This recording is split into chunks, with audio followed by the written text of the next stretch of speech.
Hello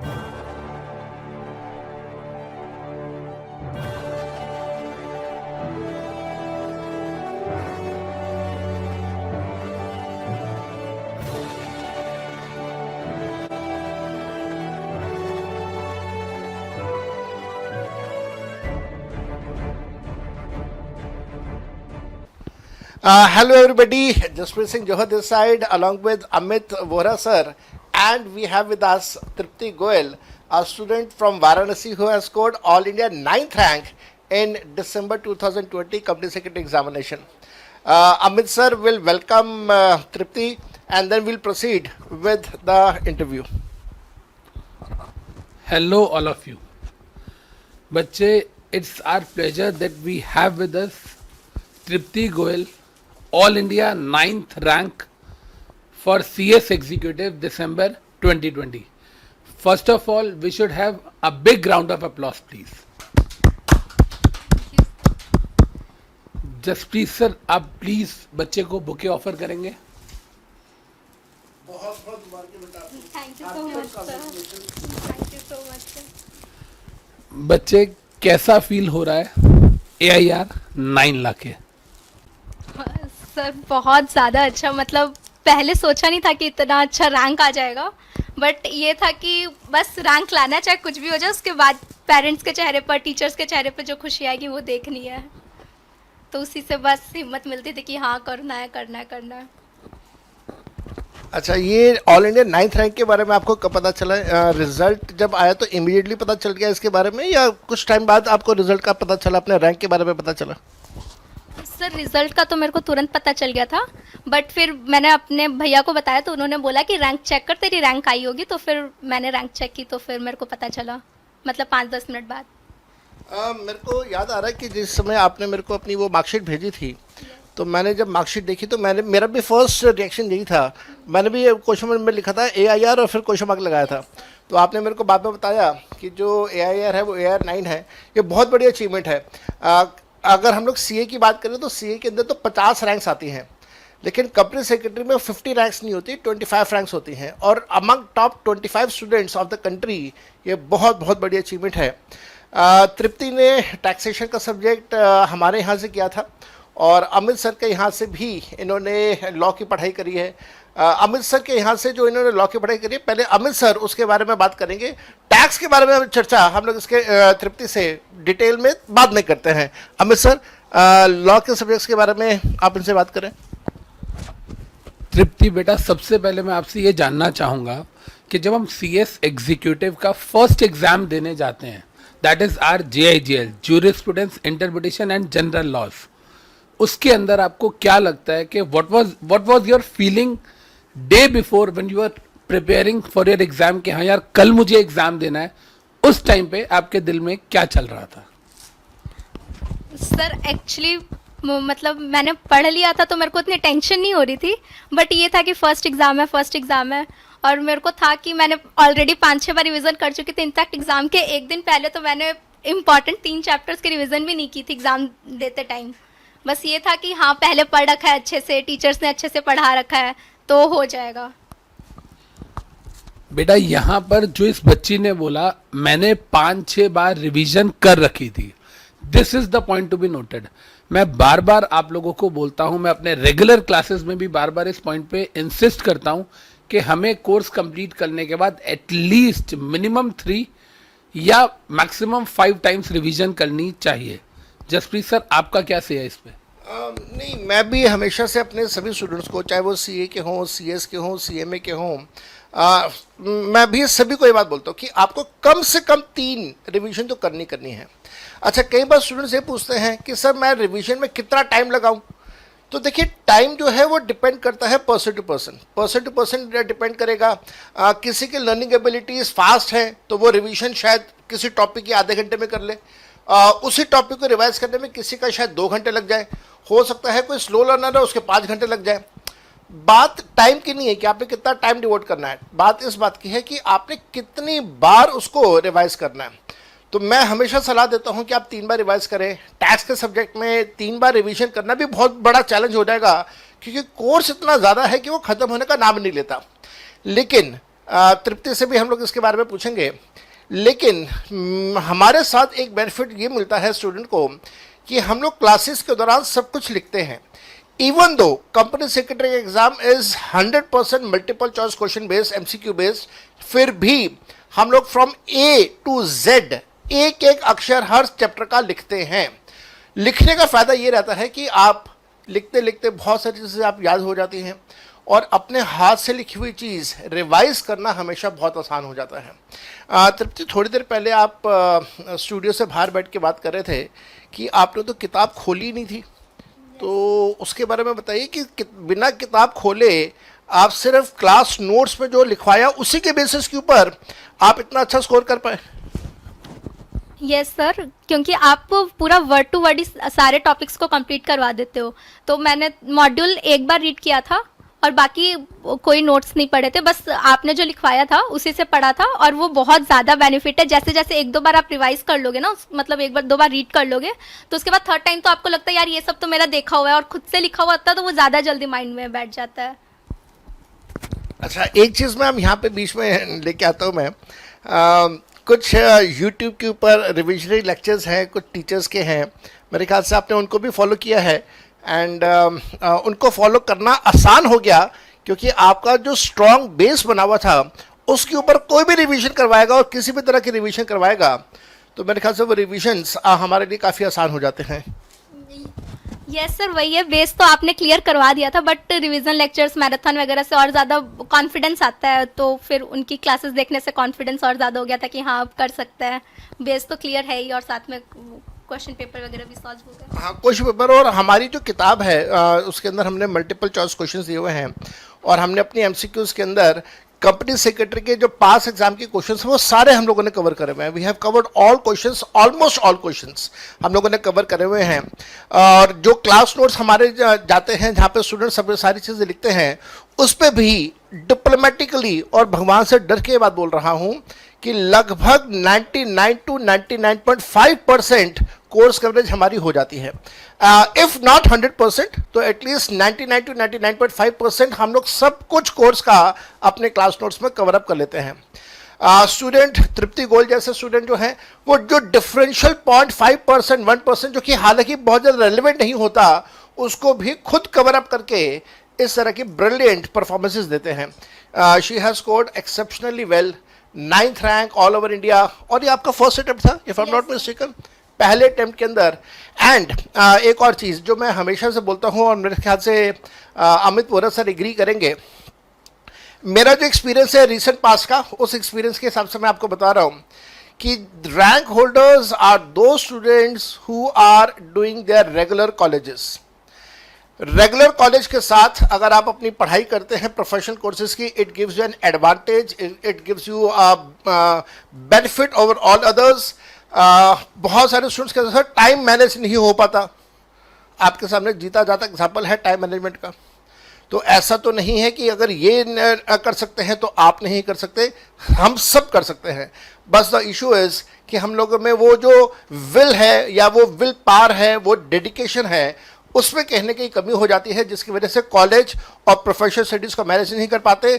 otherwise you can manage. And I tell you, recent past में जब CA के अंदर फर्स्ट रैंक, थर्ड रैंक और बाकी के रैंक्स आए, 4th रैंक आया लास्ट टाइम, उसके अंदर भी यही था.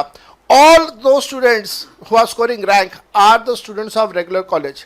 And Tripti Goyal, she has come down all the way from Varanasi. She is a student of BHU. Varanasi में जो BHU है, यस, बनारस हिंदू यूनिवर्सिटी, तो बनारस हिंदू यूनिवर्सिटी के स्टूडेंट हैं और इन्होंने वहाँ से अपना रेगुलर कॉलेज किया. शी वॉज इन वाराणसी जब इन्होंने मेरी और अमित वोरा सर की क्लासेस ली थी. पेन ड्राइव क्लासेस थी. Pen drive classes, video classes में बेनिफिट रहता है कि आप अपनी स्पीड को मैनेज कर सकते हैं, आप अपने पूरे दिन के टाइम टेबल को मैनेज कर सकते हैं. कॉलेज में भी जा रहे थे, अपनी क्लासेस भी कर रहे थे, and then she has completed 5 revisions and she has scored such a beautiful rank. Heartiest congratulations. Amit sir. Sir, आपकी इस बात से मैं 100% अग्री करूंगा. जैसे आपने कहा कि इस बच्चे ने रेगुलर कॉलेज के साथ अपने CS के एग्जाम दिए, I was also doing the same 18 years back. मैं भी, I was selling in the same boat. मुझे आज भी याद है, I was in Khalsa north campus college, और साथ में मैंने CS एग्जीक्यूटिव के दोनों एग्जाम्स क्लियर किए थे, एंड CS प्रोफेशनल्स भी मेरा ड्यूरिंग माई कॉलेज डेज हो गया था. Sir, that way too, even when I was in Guru Gobind Singh College, when even I was in Guru Gobind Singh College in Delhi, तो मैंने भी company secretary साथ साथ में किया था. एंड वो बात एक अलग है कि फाइनल्स में मैं क्वालिफाई नहीं कर पाया किसी रीज़न से. Then I totally quit the company secretary and then I moved on to CA. But yes, ये पढ़ाई साथ साथ में करी है, हम लोगों ने भी साथ साथ में करी है, कॉलेज के साथ में हम लोगों ने किया है. तो तृप्ति, यहाँ पे मैं आपसे पूछना चाहूंगा बच्चे कि आपने जैसा कहा कि मैंने सर 5 से 6 बार रिविजन्स करी, which is more important, right. उसमें आपने क्या किया लॉ में? जैसा आपने टैक्स में कहा कि आपने सर के रजिस्टर को देखा, आपने लॉ में क्या किया? लॉ में आपने थियोरी बुक, जैसे मेरी बुक आपने देखी है जिसमें theory and charts quick recaps होते हैं, तो आपने चार्ट्स को बार बार रिवाइज किया या थियोरी को बार बार रीड किया? What was your strategy related to law subjects? Sir मैंने फर्स्ट टाइम तो मॉड्यूल रीड किया था, सेकंड टाइम फिर आपके चार्ट्स वगैरह देखे थे, थर्ड टाइम से फिर मतलब मैं एक बार मॉड्यूल एक बार चार्ट्स, एक बार मॉड्यूल एक बार चार्ट्स करती थी.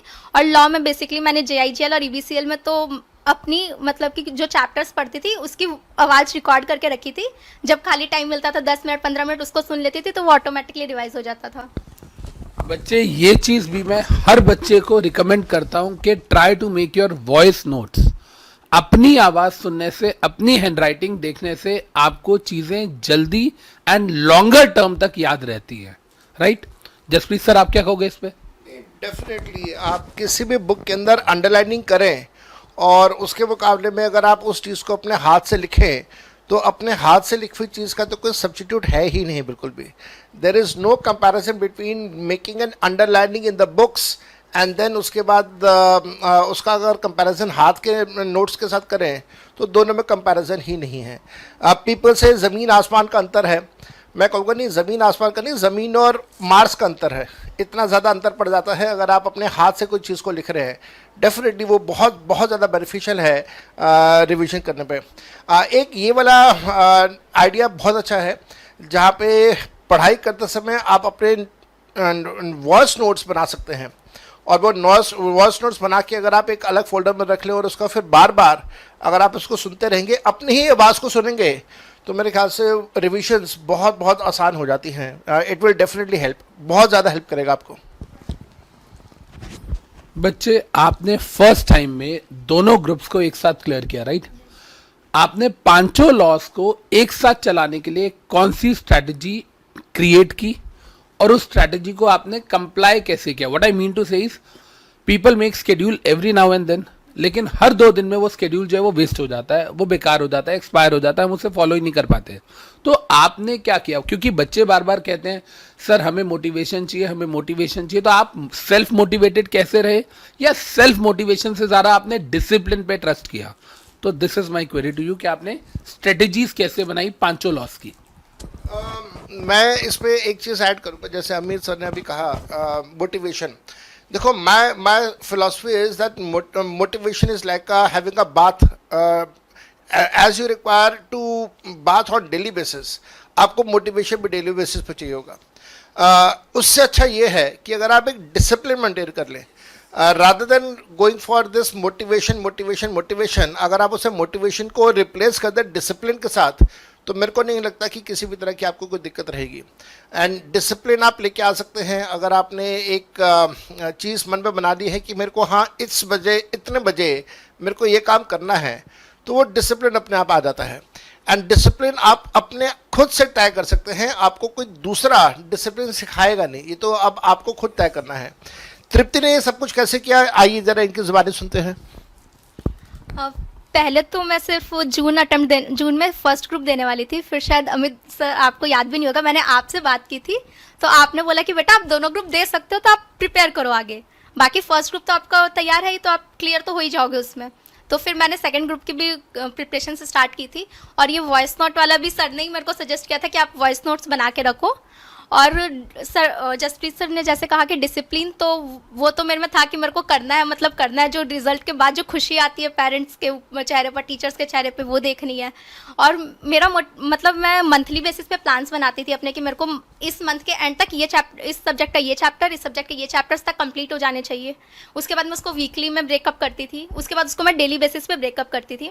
और था कि मेरा अगर वीकली कंप्लीट हो जाता था तो मैं उसके बाद अपने आप को ही रिवॉर्ड देती थी कि आज मैं एक स्लॉट नहीं पढ़ूंगी टाइम का, या फिर आज मैं घूमने जाऊंगी, या फिर आज ये करूंगी अगर मेरा वीकली टाइम टेबल कंप्लीट हो गया तो। और जब नहीं होता तो फिर उसको मैं एज अ पनिशमेंट देती थी कि आज ये नहीं कंप्लीट किया ना तो नेक्स्ट टाइम तेरे को और इससे ज़्यादा पढ़ना है, चाहे कुछ भी हो जाए। तो कहना इससे कि बच्चे ने अपने आप को चीट डे की फॉर्म में रिवॉर्ड्स दिए हैं, राइट जी? अच्छा बच्चे, एक चीज मैं आपसे और पूछना चाहूंगा। जनरली बच्चे कहते हैं कि सर कंपनी लॉ के तो सारे सेक्शंस हमें याद हो गए, लेकिन सर क्या JIGL में, EBCL में, SLCM में जो रेगुलेशन नंबर्स हैं, सेक्शन नंबर्स हैं, क्या वो भी हमें याद करने ज़रूरी हैं? क्या सर हमें सारे केसेस, सारे जुडिशियल प्रेसिडेंट्स के नाम याद होने चाहिए? तो आपने उसके लिए कौन सी स्ट्रेटजी बनाई? सर टू बी ऑनेस्ट मेरे को एक भी सेक्शंस नहीं याद थे और ना ही जुडिशियल प्रोनाउंसमेंट। बस ये था कि लास्ट टाइम पे मैंने कुछ कुछ देखे थे तो ये था कि एक दो थे माइंड में, बट ये है कि मैंने कभी याद करने की कोशिश ही नहीं की उनको। क्योंकि आप और हमेशा सारे टीचर्स कहते हैं कि सेक्शंस लिखने से अच्छा है कि आप उस पर फोकस करो कि आप क्या क्वालिटी दे रहे हो सामने। तो फिर मैंने हमेशा से वही फोकस किया था, क्योंकि मेरे साथ मैं सेक्शंस याद करने जाती थी तो मैं सब मिक्सअप कर देती थी। तो इसलिए हुआ कि गलत सेक्शन लिखोगे तो टीचर्स को ये लगेगा कि आपको 2 सेक्शंस नहीं आते, जो सही है वो भी नहीं आता और जो गलत लिखा है वो तो आपको पता ही नहीं है क्या है। तो इसलिए फिर सेक्शंस पे मैंने कभी फोकस ही नहीं किया सर।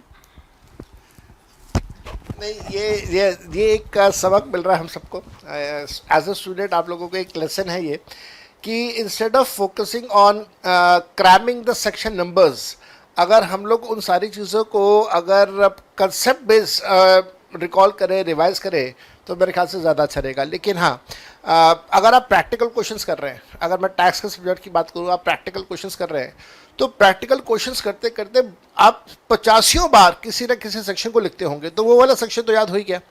जैसे सैलरी में आपने स्टैंडर्ड डिडक्शन है, तो स्टैंडर्ड डिडक्शन का सेक्शन 16 क्लॉज 1A, तो आपने ये 85 बार लिखा होगा, तो ये सेक्शन तो याद हो ही गया। डेप्रिसिएशन का सेक्शन 32 है तो याद हो ही गया, साथ में रूल नंबर 5 है, याद हो ही गया हम लोगों को। तो ऐसी बहुत सारी चीज़ें हैं जो हमें साथ साथ में याद हो जाती हैं, लेकिन उनके अलावा बाकी और चीज़ों के ऊपर बहुत ज़्यादा फोकस करके अपने आप को जैसे बोले अपने आप को हाँ पहुँचा के सेक्शंस को याद करना, मेरे ख्याल से ये एक सही तरीका नहीं होगा पढ़ाई करने का। रादर अगर हम लोग फोकस करें कंसेप्ट के ऊपर तो शायद मेरे ख्याल से चीज़ें बहुत ज़्यादा आसान हो जाएंगी आपके लिए। एग्जामिनर भी at least at executive level, maybe I go wrong, Amit sir मेरे को करेक्ट करेंगे, but at executive level of company secretary और CA इंटरमीडिएट लेवल, एग्जामिनर भी आपसे सेक्शन नंबर एक्सपेक्ट नहीं कर रहा है। हाँ, हो सकता है कि नहीं फाइनल लेवल पे जाके वो थोड़ा सा आपसे एक्सपेक्टेशन रखे, लेकिन एग्जीक्यूटिव या इंटरमीडिएट लेवल पे आपसे ये एक्सपेक्टेशन नहीं है कि आपको सारे सेक्शन नंबर याद होंगे। बच्चे यहाँ पर जो जसप्रीत सर और तृप्ति कह रहे हैं, मैं थोड़ा सा इससे व्यू अलग रखता हूँ। Because in case of company law अगर हम बात करते हैं तो कंपनी लॉ आपको CS प्रोफेशनल्स में दोबारा नहीं पढ़ाया जाता। आपने जो CS एग्जीक्यूटिव में कंपनी लॉ पढ़ लिया, उसी के बेसिस पे आपको लाइफ लॉन्ग सर्वाइव करना है। ऑब्वियसली आप बीच में अपडेशंस करेंगे, आप खुद पढ़ेंगे, बट हाँ, कंपनी लॉ में सेक्शंस लिखने बहुत ज़रूरी है। कंपनी लॉ में रेलेवेंट जजमेंट्स लिखनी बहुत ज़रूरी है। और अगर हम बात करते हैं बाकी सारे सब्जेक्ट्स की, सिक्योरिटी लॉ की अगर हम बात करें तो उसके अंदर आपको रेगुलेशन नंबर याद नहीं है तो दैट्स ओके, बिकॉज पहले ही दिन जाते आपको लिस्टेड कंपनी में जॉब नहीं मिल रही है। You have to work very hard for that. तो कंपनी लॉ जहां तक है, yes you have to learn each and every section. Over to Jaspreet sir. Parents का क्या रिएक्शन रहा जब आपने पेरेंट्स को बताया? ऑब्वियसली खुश होंगे, बहुत खुश होंगे, लेकिन जो वो खुशी है हम लोगों ने तो नहीं देखी उनकी वो खुशी। आप उनकी खुशी को एक्सप्रेस कीजिए कि वो खुश कैसे हुए। सर उस खुशी को कोई एक्सप्रेस नहीं कर सकता। मीन्स मीन्स वो इतने ज़्यादा खुश थे कि वो पूरी फैमिली में फ़ोन कर रहे हैं कि मेरी बेटी पास हो गई, मेरी बेटी पास हो गई, पास हो गई रैंक आ गई। मतलब पहले तो ये था ना कि सिर्फ पास हो गई, रैंक का नहीं पता था। उसके बाद रैंक पता चली तो उसके बाद दोबारा कॉल्स करके बता रहे हैं कि बेटी की रैंक भी आई है साथ में। खाना खा रहे थे, खाना बीच में छोड़ दिया, बोला खुशी से ही पेट भर गया वो। और यही था बस। हम तो मतलब कल वाराणसी से ट्रैवल करके आए थे 2:45 बजे, तो 2 बजे रिजल्ट आया तो पापा थके भी हुए थे, कुछ नहीं सोच रहा था उनको कि था कि नहीं हम तो जा रहे सबको बताने कि हाँ मेरी बेटी की रैंक आई है, मेरी बेटी पास हो गई। अच्छा, आप वैसे हरियाणा से बिलोंग करते हैं, पढ़ाई करते हैं आप वाराणसी में, लेकिन इस समय आप दिल्ली में हैं। Yes, और मेरे ख्याल से हरियाणा के जो स्टूडेंट्स हैं इन्होंने तो बहुत नाम रोशन किया है हम लोगों का। जो last time all India first rank था Deepa, all India 4th rank हमारे था स्वाति बंसल। ये लोग दोनों भी स्टूडेंट्स हरियाणा से हैं, ये दोनों भी लड़कियां भी हरियाणा से हैं और ये बेटी भी हमारे हरियाणा से। तो जो ये नारा है कि बेटी बचाओ बेटी पढ़ाओ, तो ये बिल्कुल ठीक है जी। और हरियाणा वाले तो इसको बहुत अच्छे से इम्प्लीमेंट कर रहे हैं एंड हरियाणा से बड़े अच्छे रिजल्ट्स भी हमारे पास आ रहे हैं। सो बहुत बहुत मुबारक आपको तृप्ति एक बार फिर से। अमित सर। अगेन बच्चे, congratulations to you and your family. और अब आगे का क्या प्लान है, आगे की क्या स्ट्रैटेजी है? अभी तो आपको बहुत सारे कॉल्स आएंगे, बहुत सारे कॉन्ग्रेचुलेशंस के बुकेज आएंगे, तो आप कैसे अपनी इस हैप्पीनेस को शेयर करने वाले हो, कैसे इसे एंजॉय करने वाले हो, and what is your future strategy? Sir future strategy तो अभी मतलब इतनी ज़्यादा खुशी है कि कुछ सोचने का मन ही नहीं कर रहा है कि क्या करना है क्या नहीं। बट ये है कि रिजल्ट आने से पहले से ही प्लान था कि साथ में आर्टिकलशिप करनी है और साथ में ग्रुप्स मतलब एग्जाम्स क्लियर करना है। बीच में जुलाई अगस्त में ब्रेक लेके आर्टिकलशिप से अच्छे से प्रिपरेशंस करके रैंक उसमें भी लानी है। बस यही था कि स्ट्रैटेजी में। तो बच्चे, as a rank holder you are a leader now, और बहुत सारे स्टूडेंट्स पैन इंडिया लेवल पे हैं जो आपको देख रहे हैं एज अ रोल मॉडल। तो what 5 things would you suggest to the students कि वो आपके जैसा बनना चाहते हैं, रैंक लाना चाहते हैं? ऐसी कौन सी 5 चीज़ें हैं जो आप स्टूडेंट्स को सजेस्ट करना चाहेंगे related to studies at executive level? First thing, planning बहुत ज़्यादा ज़रूरी है, बिकॉज बिना प्लानिंग के आप कुछ नहीं कर सकते। अगर आपके पास प्लान ही नहीं होगा, आप 2 घंटे तो ये सोचने में निकाल दोगे कि पढ़ना क्या है। मेरे साथ यही था कि मैं मॉर्निंग में उठते ही सबसे पहले अपना प्लान बनाती थी, to dos list kind of. उसके बाद सेकंड थिंग, आपकी कंसिस्टेंसी ज़रूरी है। आप अगर 1-2 दिन का या फिर सोचते हो कि यार थोड़ा सा गैप कर लिया तो क्या हो गया, ऐसा लगता है हम लोग को कि कुछ फ़र्क नहीं पड़ता, बट दोबारा उसी स्पीड में आने में, उसी चीज़ को अपने माइंड को करने में बहुत ज़्यादा टाइम निकल जाता है, वो हम लोग को पता भी नहीं चलता है। और थर्ड थिंग, डिसिप्लिन बहुत ज़्यादा ज़रूरी है। अगर आप कुछ कर रहे हो तो ये नहीं कि आप कोई कुछ आ गया तो नहीं छोड़ो, नहीं पढ़ता हूँ आज, ना हो गया, कुछ नहीं होता, वो ज़रूरी है। और आपको सेक्रीफाइसेस बहुत करने पड़ते हैं, ऐसा नहीं है कि आपको सेक्रीफाइसेस नहीं करने पड़ते। कल होगा कि आज फ्रेंड्स की पार्टी है, चलो ना आज फ्रेंड्स के साथ हो जाता हूँ, बट आपको सेक्रीफाइस करने पड़ते हैं, आपको अपना 100% देना पड़ता है रैंक लाने के लिए। बिकॉज आप अगर 100% नहीं दोगे ना तो फिर आपका रैंक लाना बहुत बहुत मुश्किल हो जाएगा। और सब कर सकते हैं यार मतलब मैंने कर लिया ना तो सब कर सकते हैं, ऐसा कुछ नहीं है कि। और रिवीजन बहुत ज़्यादा इंपॉर्टेंट है कि आप एटलीस्ट 4 से 5 बार रिवीजन करके रखो। और मॉड्यूल की रीडिंग बहुत ज़्यादा ज़रूरी है कि मॉड्यूल आप ज़्यादा नहीं तो 1-2 बार मॉड्यूल तो ज़रूर रीड करना। थैंक्स अलॉट तृप्ति, मेरे ख्याल से आपने सारी चीज़ समराइज कर दी। और ये जो आपने पॉइंट्स बोले ना कि कंसिस्टेंसी है, डिसिप्लिन है, टू डू द लिस्ट है, ये सिर्फ पढ़ाई के लिए नहीं, ये सिर्फ ऐसा नहीं कि आपने रैंक लेके आना है उसके लिए।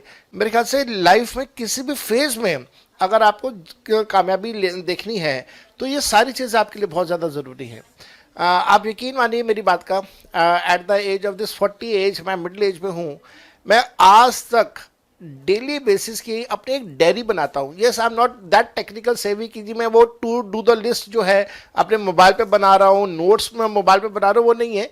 मेरे पास एक डायरी है, उस डायरी के अंदर पेन से हाथ से अपने लिखता हूँ कि मेरे को अब क्या काम करना है, या आज की तारीख में मेरे पास कौन से पेंडिंग काम है वो सारे चल रहे हैं। तो ये जो हैबिट है ये आपको इनकलकेट करनी होगी। ये सिर्फ इसलिए नहीं कि आपने रैंक लेके आना है, इसलिए कि आपने लाइफ के अंदर भी कुछ कामयाबी लेनी है। जसप्रीत सर, एक क्वेश्चन है मेरा आपसे भी। सर, एट दिस एज 24 घंटे में से आप कितने घंटे काम करते हो ऑनेस्ट? मैं कितने घंटे काम करता हूँ, सच बोलूँ झूठ बोलूँ मैं, I am working for around 12 to 15 hours. अब 12 से 15 घंटे मैं काम कर रहा हूँ। मैं बहुत ईमानदारी से बता रहा हूँ, इस समय स्टूडियो में सामने मेरे स्टाफ मेंबर्स भी हैं। मैं सारी अपनी किताबें खुद अपडेट करता हूँ, मेरे पास कोई हेल्पिंग हैंड नहीं है। हेल्पिंग हैंड अगर हैं भी तो मेरे को ये लगता है कि यार पहले मैं उनको काम दूंगा, फिर उनका काम मैं चेक करूंगा, टाइम डबल कंज्यूम होगा। इससे अच्छा है मैं ये काम खुद कर लेता हूँ। और साथ साथ में जो सबसे बड़ी बात है, कई बार स्टूडेंट मेरे को कहते हैं सर आपको इतना सब कुछ कैसे याद है। वो याद होने का एक सिंपल सा कारण यह है कि मैं अपने नोट्स खुद बनाता हूँ, मैं अपनी किताब खुद बनाता हूँ। मेरे को पता है कि मैंने किताब में कौन सी जगह पे कहाँ पे क्या लिखा हुआ है। तो वो सारी चीज़ें करते करते करते करते जब मैं टाइपिंग अपने हाथ से कर रहा हूँ तो डेफिनेटली वो चीज़ें मेरे को याद भी हो जाती हैं। And yes, I am working 12 to 15 hours a day, even on Sundays भी यही शेड्यूल रहता है। और ये 12 से 15 घंटे जो है ये सिर्फ अपने जो पढ़ाई से रिलेटेड है, अपने सब्जेक्ट से रिलेटेड है, मैं उसकी बात कर रहा हूँ। इसके अलावा बाकी जो फैमिली कमिटमेंट्स हैं वो भी साथ साथ में चलती रहती हैं। और ऐसा नहीं कि मैं ये कर रहा हूँ, मेरे ख्याल से जितने भी फैकल्टी मेंबर्स हमारे इंडस्ट्री में हैं लगभग सब ही कर रहे हैं, सब इतनी ही मेहनत कर रहे हैं और सब इतनी ही मेहनत के साथ अपनी लाइफ में आगे बढ़ रहे हैं। अमित सर मेरे ख्याल से आप एक्सेप्शन केस नहीं है। मेरे पास तो सिर्फ एक सब्जेक्ट है, only one subject of tax. Tax में इनकम टैक्स भी आता है और जीएसटी भी आता है। तो इनके पास तो 5 सब्जेक्ट्स हैं और 5 सब्जेक्ट्स अपने आप में एक समंदर के बराबर है। ये कैसे मैनेज करते हैं, मैं तो कई बार इनको कहता हूँ कि साहब अगर मैं आपकी पोजीशन पे होता तो मैं कब का छोड़ छाड़ के कहीं और काम पे लग जाता, मेरे बस का नहीं है। पर then he is doing wonderful job. 5 laws को मैनेज करना डे इन डे आउट, मेरे ख्याल से 7 दिन हम लोगों को कब पड़ जाते हैं। जसप्रीत सर सही बोल रहे हैं बच्चे, आपको हर सब्जेक्ट के अंदर you have to have that knowledge. और उसके लिए जैसा जसप्रीत सर ने कहा सर कितने घंटे काम करते हो, जैसे इन्होंने कहा he is working 12 to 15 hours. इस बच्ची ने कहा कि मैं दिन में 14 घंटे पढ़ती थी, I am working 18 hours a day. 18 घंटे पर डे मैं सिर्फ और सिर्फ काम करता हूँ, सिर्फ काम करता हूँ। तो हमें सर फैमिली को टाइम कब देते हो, साल में 2 बार। तो हमें sir you are doing injustice to your family, no I am doing justice to my work. This is passion and you have to create that, you have to inculcate it within yourself. मैं बच्चे बार बार एक ही बात बोलता हूँ, जैसे कि अगर आपको पता हो, बहुत सारे बच्चे जो हम लोग को फॉलो करते हैं उन्हें पता है कि मैं हर सब्जेक्ट की मेन कोर्स की बुक देता हूँ। मेन कोर्स की बुक के साथ मैं आपको केस स्टडी की बुक एक अलग से देता हूँ जिसमें पास्ट 10 ईयर्स के मतलब 20 अटेम्प्ट्स की सारी केस स्टडीज होती हैं। उसके अलावा मैं कभी भी बच्चों को बाहर से स्कैनर रिकमेंड नहीं करता। आपको भी याद होगा तृप्ति, मैं अपना खुद का बनाया हुआ स्कैनर देता हूं जिसका नाम है परीक्षा स्कैनर। इसके अलावा मैं रिविजनरी नोट्स देता हूं, रिविजनरी लेक्चर्स देता हूं, केस स्टडी के लेक्चर्स अलग से देता हूं। अगर आप कभी भी गूगल पे जाके सर्च करेंगे, 5 लॉ की 5 बुक्स मैं देता हूं, मीन्स 25 बुक्स जो है हम लोग उस पर एक साथ काम करते हैं along with lectures. Main course की बुक के साथ मेन कोर्स के लेक्चर्स रहते हैं बच्चे, रिवीजन की बुक के साथ रिवीजन के लेक्चर्स रहते हैं, एलएमआर बोलते हैं उनको, last month revisionary lectures. Case study की बुक के साथ केस स्टडी के लेक्चर्स रहते हैं। उन लेक्चर्स ने आपकी कैसे हेल्प की बच्चे, इसके साथ हम लोग कंक्लूड करेंगे इस बात को। सर आपके लेक्चर्स बहुत ज़्यादा बेनिफिट करते थे क्योंकि आपकी मेन कोर्स बुक में ही आपने मतलब 3 तरीके से दिया रखा था। पहले उसको अच्छे से थ्योरी बेसिस पे, उसके बाद उसको क्विक रिकेप, फिर चार्ट्स। तो वो रिवीजन के टाइम पे भी बहुत ज़्यादा हेल्पफुल करते हैं कि आप रिवीजन के टाइम पे सिर्फ चार्ट्स पढ़ लो या फिर क्विक रिकेप देख लो एक बार, तो भी सब कुछ याद आ जाता है कि हाँ इस पे ये था, इसमें ये था। क्योंकि आपके चार्ट्स पूरी तरीके से एकदम हर एक चीज़ को डिफाइन कर देते थे कि हाँ इसमें ये है, इसमें वो है। तो बहुत ज़्यादा हेल्पफुल है। मतलब लास्ट मंथ रिविजन लेक्चर्स तो सर के कुछ यूट्यूब्स पे भी डाल रखे हैं सर ने, और वो इतने ज़्यादा हेल्पफुल है कि उसमें लगता ही नहीं कि वो लास्ट मंथ रिविजन लेक्चर से, लगता है सर ने पूरा ही पढ़ा दिया उसमें भी, और कम टाइम में काफ़ी अच्छे से एक्सप्लेन किया था। Thanks lot Tripti, thanks lot for this thing. आपको बहुत बहुत मुबारक, आपके पेरेंट्स को बहुत बहुत मुबारक, आपके माता पिता को बहुत बहुत मुबारक, आपके ब्रदर बाहर बैठे हुए हैं, स्टूडियो से बाहर बैठे हुए हैं, उनको बहुत बहुत मुबारक। And well done to you and best of luck for your future. मैं उम्मीद करूँगा कि आप लोग अपने कंपनी सेक्रेटरी प्रोफेशनल्स में भी अच्छा स्कोर करें। एक लास्ट चीज़ बता देना, ऑल इंडिया रैंक प्लान किया था या मेहनत को प्लान किया था? सर मैंने मेहनत को ही प्लान किया था। ऑल इंडिया रैंक तो मैं कभी सोच भी नहीं सकती थी कि मेरा आएगा, और इनफैक्ट मेरे सारे पेपर्स मेरे जैसा चाहती थी मेरे वैसे नहीं गए, क्योंकि मेरी बहुत ज़्यादा तबीयत खराब थी लास्ट 1 मंथ से। आप स्टूडियो के बाहर अभी आप कुछ ईसीएल के बारे में यस कुछ कह रहे थे। यस सर, ईबीएस जैसे एग्जाम्स टाइम में मैं जिस दिन एग्जाम देकर आती थी मैं उस दिन नहीं पढ़ती थी। उस दिन मैं सो जाती थी जल्दी कि सुबह उठ के पढ़ेंगे, तो मैं 3-4 बजे के आसपास उठती थी वही। तो मैंने ईबीसीएल में उठी थी, तो उस दिन मेरी तबीयत बहुत ज़्यादा ख़राब थी, मीन्स मेरे पेट में दर्द था, सर में दर्द था, और वो मैं पढ़ नहीं पाई उस वक्त। और मेरी इतनी ज़्यादा तबीयत खराब थी कि मेरे को 5 बजे तो हॉस्पिटल जाना पड़ा था। और यस सर, यस सर 5 बजे मैं हॉस्पिटल गई थी। वहाँ से मेरे को आई गेस मैं 12 बजे के आसपास फ्री हुई, क्योंकि ग्लूकोज वगैरह चढ़ी, पेन किलर्स लगी, और फिर ब्लड टेस्ट वगैरह, अल्ट्रासाउंड वगैरह सब कुछ हुआ था। तो मैं 12 बजे फ्री हुई, और मेरे हॉस्टल से मेरा सेंटर 1 घंटा दूर पड़ता था। तो मेरे को तुरंत हॉस्टल आके तैयार होकर निकलना था सेंटर के लिए। मैं तुरंत सेंटर के लिए निकली, और फिर वहाँ पर मैं एग्ज़ाम लिख तो रही थी, बट वहाँ पर मैं बेहोश हो गई एग्ज़ाम लिखते लिखते। फिर टीचर्स ने वहाँ पर मेरे को मतलब पानी वगैरह पिलाया, होश में लाया। तो उसके बाद फिर मैं फिर लिखना स्टार्ट की, और फिर मेरे को वॉमिटिंग हो गई बहुत ज़्यादा। फिर ये सब एग्जाम के अंदर चल यस सर, एग्ज़ाम के अंदर चल रहा है ये सब। और फिर यहाँ तक कि टीचर ने मेरा पेपर ले लिया था कि बेटा जाओ आप आराम करो, नेक्स्ट टाइम पेपर दे लेना। बट मेरे को था कि नहीं सर, मेरे को आज ही लिखना है, और मेरे को बस इतना लिखना है कि मैं पास हो जाऊँ।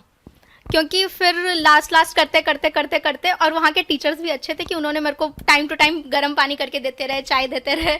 तो फिर ये था कि बस लिख लिया था, और उसके बाद भी मेरे को तुरंत हॉस्पिटल जाना पड़ा। एग्ज़ाम 5 बजे देकर फ्री हुई, फिर मैं हॉस्पिटल गई वहाँ पे। फिर वहाँ पर फिर उन्होंने मेरे को ग्लूकोज वगैरह चढ़ाई। फिर मैं 8 बजे तक हॉस्टल आई। उसके बाद फिर नेक्स्ट एसपीसी का एग्ज़ाम्स था, तो फिर उसकी प्रिपरेशन स्टार्ट। ये बहुत बहुत इंस्पायरिंग सी बात आपने बताई है कि तबीयत ख़राब होने के बावजूद भी अगर आपने एग्ज़ाम्स दिए। Well done, heartiest congratulations once again. और हम लोग कंक्लूड करेंगे 2 बातों से। मैं कंक्लूड करूँगा 2 बातों से, उसके बाद अमित सर कंक्लूड करेंगे। मेरी 2 बातें, मेरा एक तकिया कलाम है, मैं सबको बोलता हूँ ये बात।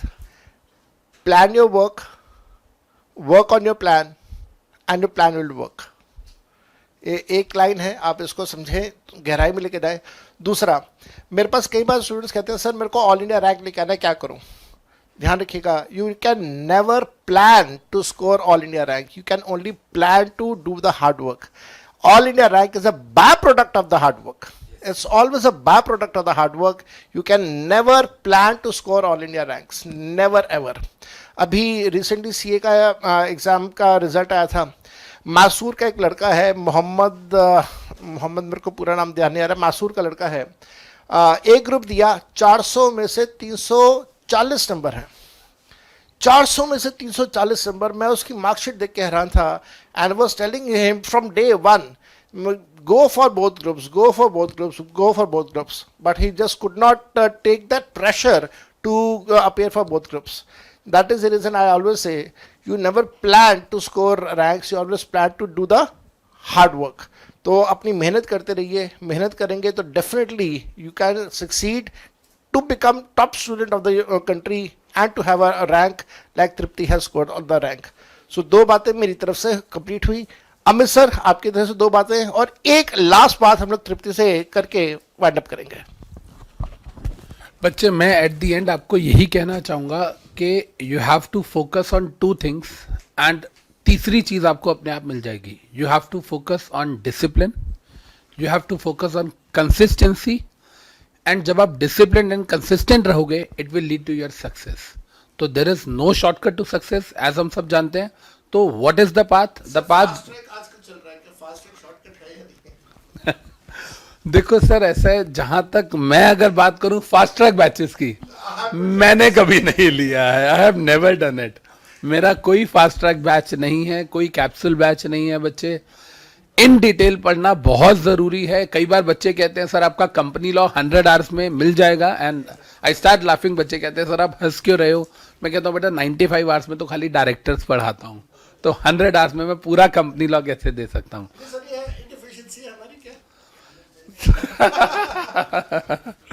बच्चे देखो, एक चीज याद रखना, मेरी लाइफ का एक फंडा है, द लास्ट पे check whatever you'll be getting in your life, it depends upon the first check which you have received.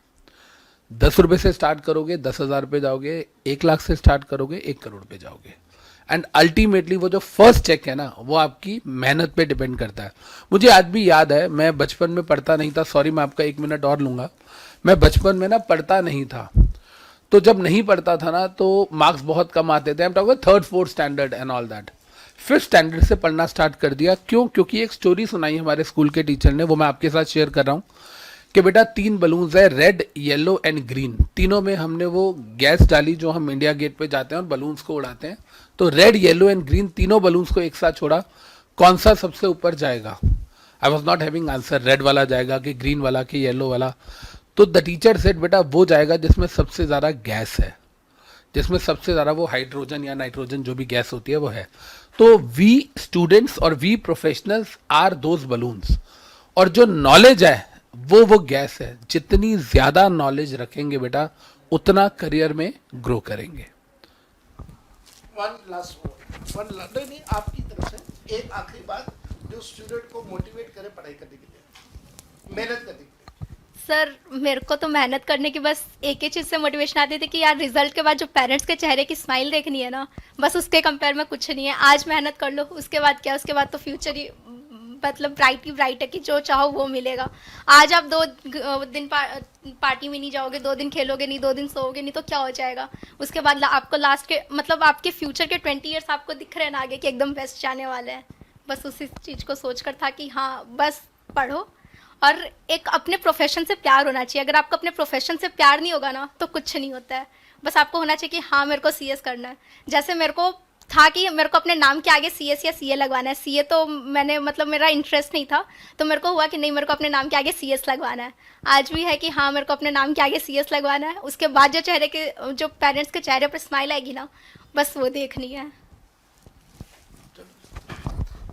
ठीक है जी Tripti, great words from your side.